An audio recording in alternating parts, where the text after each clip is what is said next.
Hi all, welcome back to my channel. So today we are going to talk about a very exciting and a new topic which was discussed and showcased in DEF CON and which has now been released in public preview. Yes, I'm talking about UiPath apps. So it is a cloud-based low-code application development platform, you can say, in which you can build custom business application to store data for data entry, even for manipulation and doing the validations, to create all the front end forms which can be connected to the backend to store it somewhere, or to perform actions on certain click and validating each text field and accordingly taking actions. So it's now available in public preview, and today we built a demo app to showcase that what all are the functionalities and how can we use it. Before getting started, this is wherein this thing was discussed, the UiPath app. So on the forum, you can get a link. You can walk through the quick start guide and all the documentation that is available, and some FAQ are also there, and you can also keep posting your questions if you face any issue. So let's get started. So for starting is like you don't have to develop that app from your studio. Instead, from the orchestrator or the cloud orchestrator which you have, which is the platform.uipath.com. So therein you have to go, and you see here this option apps. So this would actually act as the, you could say, the app studio. Like you have UiPath Studio in which you create processes and all.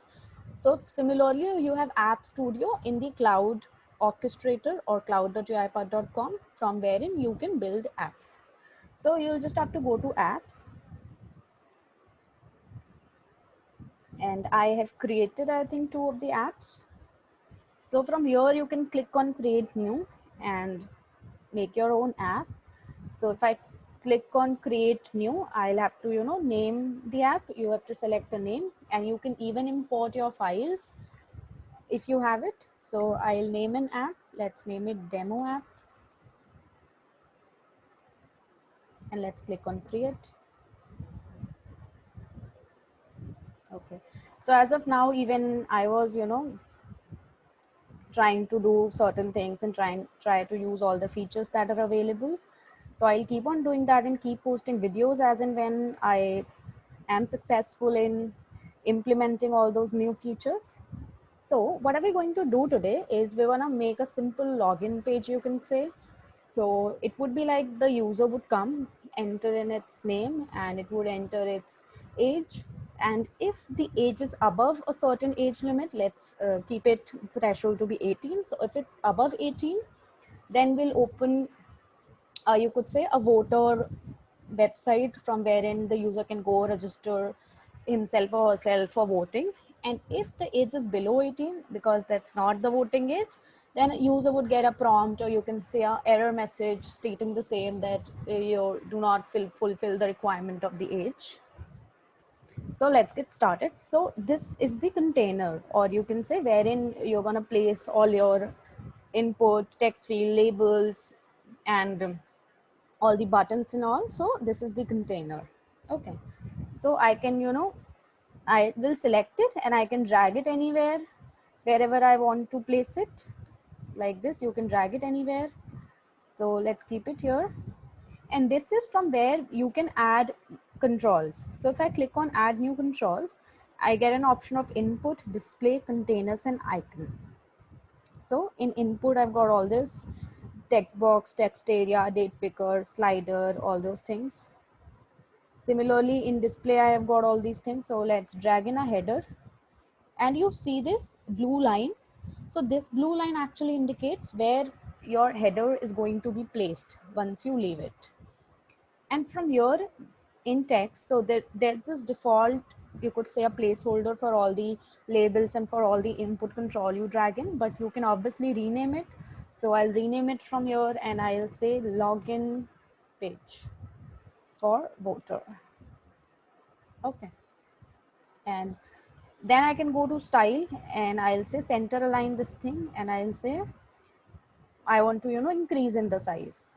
You can also set in margins and all. for this thing even. So you select whatever you select, accordingly you can update the styling for that particular thing. So when I've selected this thing, I can style this particular thing, the header thing, from margin, from size. And when I've selected the container, accordingly now I can update the container. I can add in borders and all. So I'll say the border to be 5 and the thickness to be 1. So I've got this. Okay.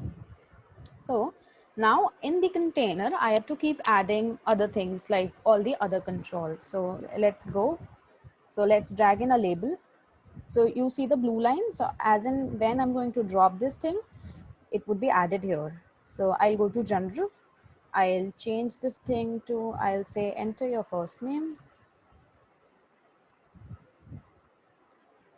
And I have to bind this thing to a particular variable. So it's like usually how the form operates, that whatever you enter, you have to bind it to some variable. So whatever value you enter, so that value is going to be stored in that particular variable. And later what you can do is when you submit, you can call a process, the process which you have built in UiPath Studio.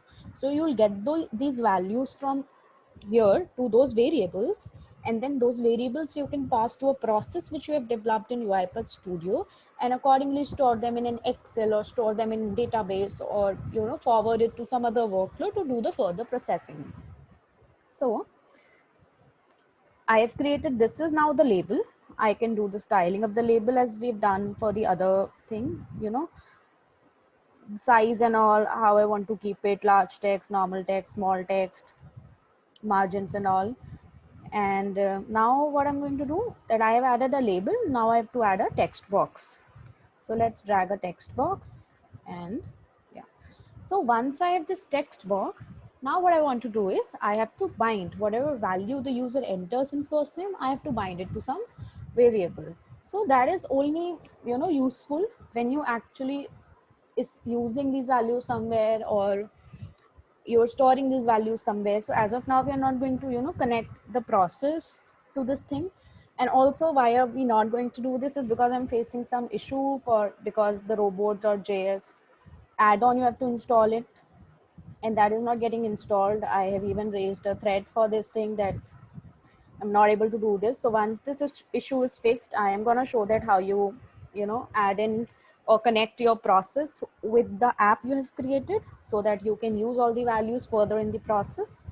So, but still we'll see that how do we bind it. So to bind it, what you can do is you have to select this particular text box. You have to click here. Now you have to create app variables wherein the values will be stored. So I'll say first name is where I'm storing the value. Okay, and that's it. Now I'm gonna add another label. So I'll click on add new control, and if you have to just keep on this thing open, like you pin in the activities and the properties panel in your UiPath Studio, you can do the same in App Studio. So you have to just check this checkbox, and this will remain open, so you don't have to every time open this thing. So I have added a label. I'll add a text box. Then again, I'll add a label. So wherein I'm going to enter the age, and again a text box. And I'll add a button. So I'll increase the size of this thing a little bit. Okay. And where is the button? Yeah. So I'm going to add a button now. Okay. So now let's rename all of these things. And I'll say, don't keep this panel open. Okay. And here I'm going to enter the last name. Okay, and then this I'm going to bind with an app variable that would contain the value of the last name. Okay, now what else? Yeah, this one I have to update. So this is the age, and this is the text box for the age, wherein I am going to store it to an app variable. And this is a button which would validate the age, that whether it is fulfilling the criteria to vote or whether it's not fulfilling the criteria to vote. Also, you can add an icon also here. Okay, so you have all these icons. So accordingly, that because I have to validate, I can select for a icon, and that icon would be displayed here. So according to what action you're performing, so something related to that, you can even add an icon here. Okay, so now because I've added all this, now what I have to check is whatever the user is entering, the age it is entering, so is it fulfilling the criteria? It is 18 or 18 plus, or it is not 18. And also what you can do here is that if you want this age thing to be present above last name, so you can even do this thing from here. So like this. Okay, so you can do that thing as well. Okay. So yeah, so once I click on validate, I want that thing to be happened, that it checks what the user, what age user has entered. So for that, what I'm going to do is I'm going to create a rule. Okay, so let's go on event and let's create a rule. Okay, so it's an if else statement sort of thing, wherein I'm going to check what is the age. So I'll click on if then, and I'll say I have to compare. What I have to compare is I have to compare what age user has entered. You can simply, drag a particular variable you have created, and that would do the work. And then you're gonna select that whether I have to check that whether age is greater than or equal to 18 or not. So I am simply gonna add a value here. So if age is greater than or equal to 18, then what I have to do is, what I can do is, and this group statement is when you have to compare two things, like you also want to check whether age is greater than or equal to 18, and you also want to check the nationality is Indian or not. So then you can use group, wherein you can club two or more if statements to check the value. And if age is greater than or equal to 18, then I'm going to open a URL which redirects it to a voting website. So let's copy the URL of a voting site. Okay, so let's copy this thing, and here we are.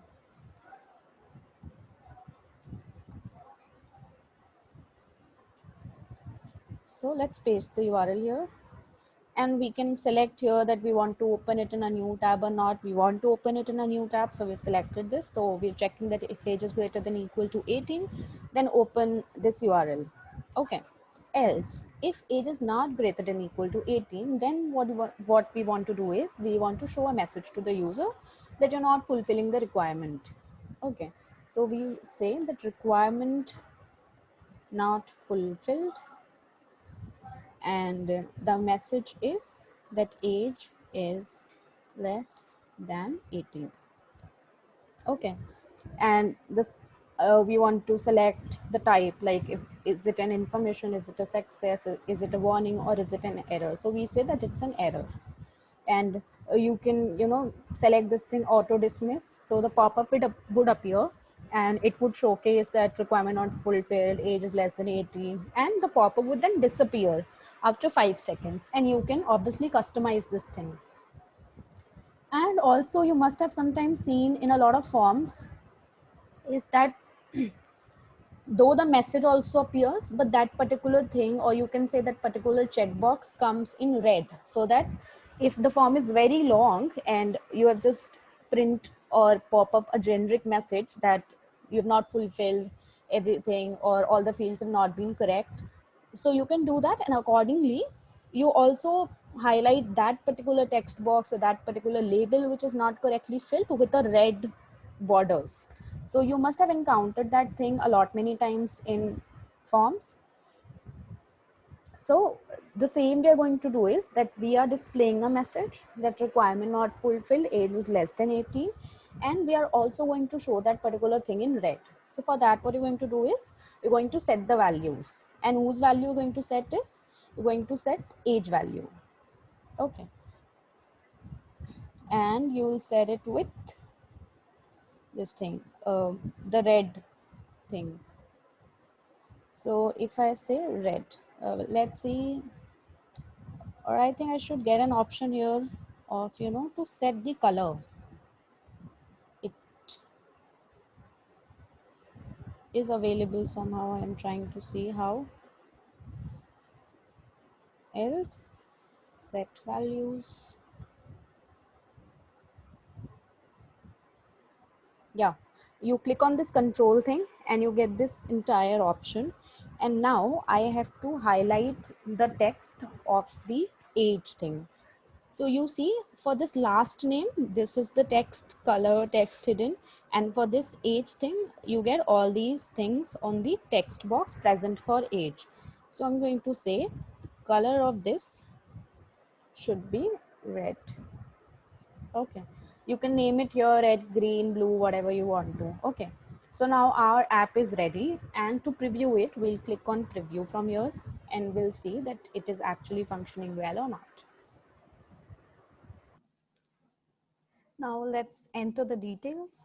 So I'll enter the first name as Anmol, the last name, and I'll enter the age. No, now first I'll give a valid age, which is above 18. So I'll enter 24 and I'll click on validate.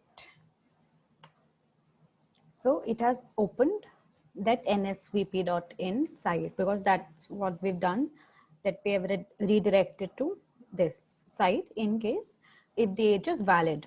Now I will be entering a age which is not a valid age.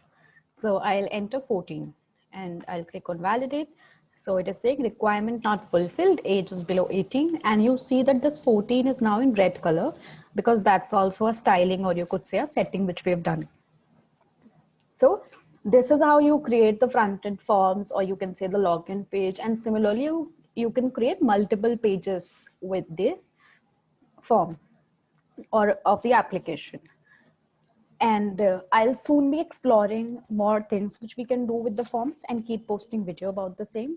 Also, we can do this thing that if we click on validate, so we now, call a process in UiPath Studio, a proper process having all the business logic placed in, and that process runs, and then accordingly you can see that on clicking or validate, all these data is getting stored somewhere or is getting used in some of the process.